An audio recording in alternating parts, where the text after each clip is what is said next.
म्हणजे शेतकऱ्याला जोडधंदा परवडत नाही, शेती परवडत नाही, तुकड्याची शेती झाली.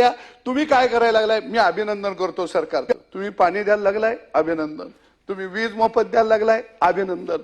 तुम्ही अजून आम्हाला अनुदान द्यायला लागलाय, अभिनंदन. पण कसं झालंय या, तुम्ही काय करताय? कापूस करटाचं ऑपरेशन करताय.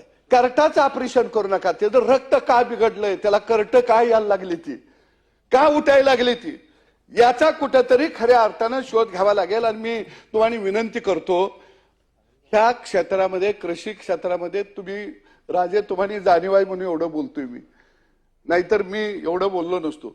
या क्षेत्रामध्ये काय अभ्यासू लोक आहेत, त्याची एक खरोखर तुम्ही बैठक बोलवा. आपलं धोरण येशीत बसून आपण आखतोय.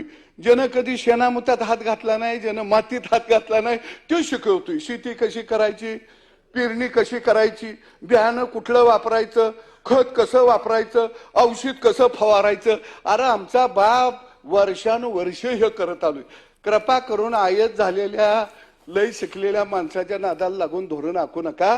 शेतीचं धोरण आखायचं असेल तर गावगाड्यातल्या माणसाकडे जावा, शेतीत राबणाऱ्या माणसाकडे जावा. आमच्या बा एवढा मोठा शास्त्रज्ञ कोण नाही. नुसतं वारं व्हायला लागलं की ते सांगतंय 2 दिवसात आबाळ येणार आहे. आबाळ व्हायला लागलं की सांगतंय हे पोकळ व्हायला लागलं, या ह्यात पाणी नाही. म्हणजे त्याचा एवढा मोठा शास्त्रज्ञ कोण नाही. पण त्याचा प्रॉब्लेम काय झालाय, ते सुटाबुटात नाही, ते जॅकेट घालीत आहे. नवनवीन अपडेटसाठी डिजिटल कोल्हापूर चॅनेल फॉलो करा.